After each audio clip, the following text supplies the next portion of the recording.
दिवसाचा संपूर्ण बजेट व्हिडिओच्या शेवटी दिला आहे, त्यासाठी व्हिडिओ संपूर्ण पहा। आज आपण दुसऱ्या दिवशीचा आयटनरी पाहूया। पहिला पेट झोन, दुसरा जंगल सफारी, तिसरा मेज गार्डन, त्यानंतर लंच ब्रेक घ्या, चौथा कॅक्टस गार्डन, पाचवा बटरफ्लाय गार्डन, सहावा युनिटी ग्लो गार्डन, सातवा नर्मदा डॅम प्रोजेक्ट शो। एक महत्त्वाची सूचना तुम्हाला अगोदरच देत आहोत। नर्मदा डॅमचा लेझर शो संपल्यावर जेवढ्या लवकरात लवकर तुम्ही रेल्वे स्टेशनवर पोहोचाल तेवढं अतिउत्तम, कारण मुंबईला निघणारी ट्रेन ही 9:25 आहे। फ्री बसमध्ये बसून तुम्ही स्टॅच्यू ऑफ युनिटीच्या दिशेने निघा। याच बस स्टँड वरून तुम्हाला जंगल सफारीसाठी दुसरी बस पकडेल, ती तुम्हाला जंगल सफारीच्या दिशेने सोडेल। पेट झू आणि जंगल सफारी हे दोन्ही ठिकाणं समोरासमोरच आहे, म्हणून सकाळी लवकर जा, कारण दुपारी प्राण्यांची विश्रांतीची वेळ असते। पेट झोन हा पहिला पॉइंट आहे। इथे तुम्ही आत गेल्यावर पहिले तुमच्या शूजला सॅनिटाईज करून आत सोडले जाते, कारण प्राण्यांना कोणतेही इन्फेक्शन होऊ नये म्हणून। या पेट झू मध्ये निरनिराळे पाळीव प्राणी पाहायला मिळतील।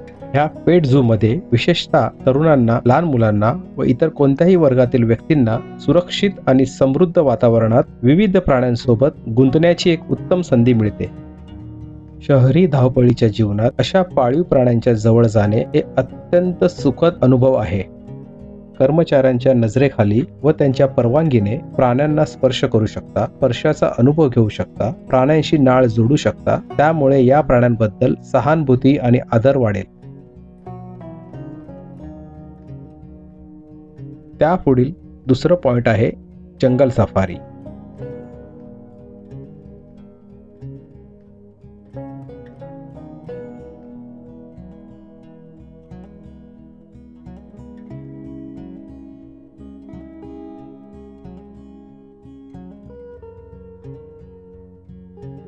इथे विशेषतः ब्लॅक पॅन्थर व व्हाईट टायगर हे मुख्य आकर्षण आहे।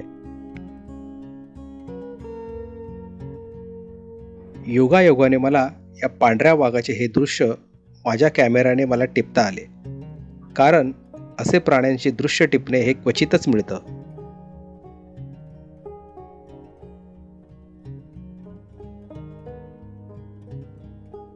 इथे जगभरातील विविध प्राणी व पक्ष्यांचे उद्यान आहे। तुम्ही मोकळ्या वातावरणात प्राणी पाहू शकता।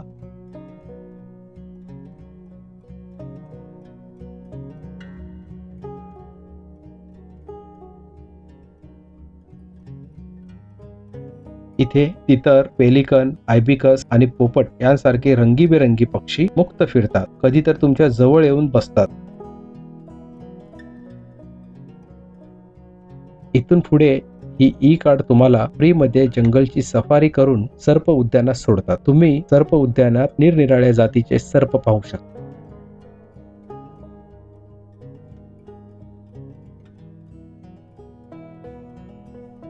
तिसरं पॉइंट आहे मेज गार्डन। ह्या तिन्ही पॉइंटचं लोकेशन आजूबाजूलाच आहे।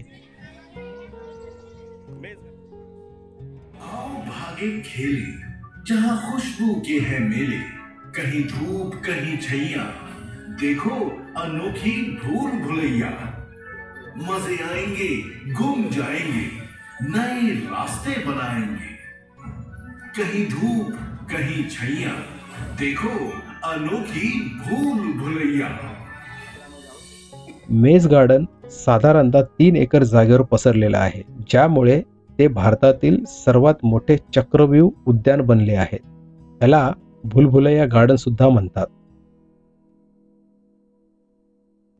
या उद्यानाची रचना श्रीयंत्राच्या आकारासारखी केली आहे, कारण श्रीयंत्र हे सभोवताली सकारात्मक ऊर्जा पसरवते असे मानले जाते। या उद्यानाच्या मधोमधी एक पाण्याचा फाउंटन आहे। या ठिकाणी पोचलात म्हणजे तुम्ही उद्यानाच्या मध्यभागी पोचलात असं वाटेल।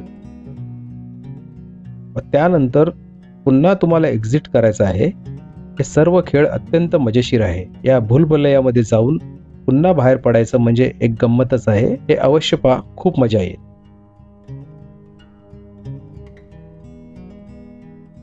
त्यानंतर लंच घेऊन तुम्ही स्टॅच्यू ऑफ युनिटीच्या बस स्टँड जवळ जा। इथून तुम्हाला घोडा बस स्टँड जवळ बस जाईल, तिथून दुसरी बस पकडून कॅक्टस गार्डन जवळ जा।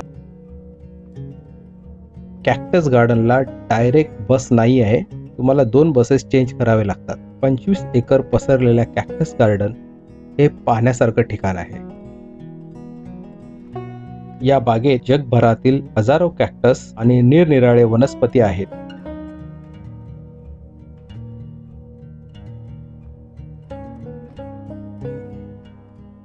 एक 1000हून अधिक प्रजाती व अनेक काटेरी वनस्पतीचा हा अतुलनीय संग्रह आहे. हे तुम्ही अवश्य पहा. असं तुम्हाला कुठेच असा एकत्रित कॅक्टसचा संग्रह पाहायला मिळणार नाही.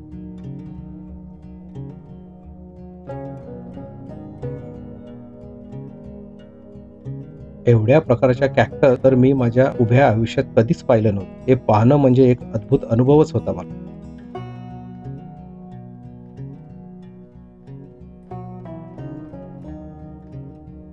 त्यानंतर चौथा पॉइंट बटरफ्लाय. कॅक्टस गार्डन आणि बटरफ्लाय हे एकाच परिसरात 2 भाग केलेले आहेत. त्यामुळे एंट्री पॉइंट ही कॅक्टस गार्डन मधूनच होते.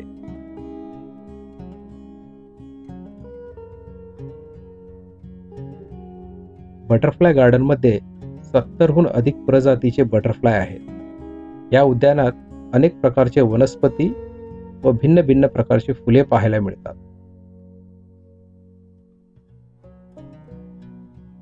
अनेक प्रकारचे फुलपाखरं ओळखू शकता, पाहू शकता, अभ्यास करू शकता, निरीक्षण करू शकता. हा प्लांट 10 एकर क्षेत्रात व्यापलेला आहे. या उद्यानात बटरफ्लायची प्रजाती कशी पाहावी याबद्दल तुम्हाला कर्मचारी सदस्याकडून अनुकूल माहिती देखील मिळू शकते. हे दोन्ही उद्याने 9 ते 5 वाजेपर्यंतच खुले असतात. याची अवश्य नोंद घ्या.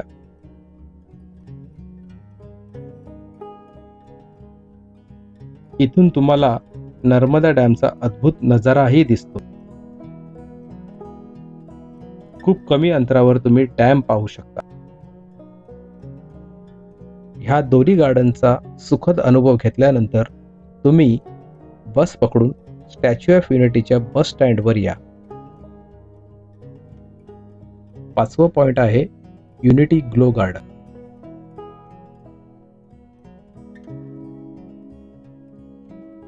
ग्लो गार्डन हे या ट्रिपचे विशेष आकर्षण पॉइंट आहे. या बागेत तांत्रिकरित्या लावलेल्या असंख्य LED लाईट्स ने संपूर्ण परिसराचे रूपांतर हे एका दृश्यात बदलते. प्रत्येक झोन हा कला, आर्किटेक्चर आणि लँडस्केप सारख्या विविध पैलू हे देशाचे प्रतिनिधित्व करतात. रात्रीच्या अंधारात हे निरनिराळे थीम्स पाहून अत्यंत आनंद होतो. एक जादुई वातावरण तयार होते. डोळे अगदी मंत्रमुक्त होतात. लाईट्स म्युझिकमध्ये पर्यटकाचे पाय नक्कीच थिरकतात. लहान मुलेही डीजेच्या तालावर नाचू लागतात. हे अवश्य पहा, खूप सुंदर आहे. आता शेवटचं 6वं पॉइंट म्हणजे नर्मदा डॅमचं लेझर शो. हा शो रात्री 8:30ला सुरू होतो आणि साधारणतः 20 ते 25 मिनिटं चालतो. हा शो अवश्य पहा, एक वेगळा अनुभव तुम्हाला असेल.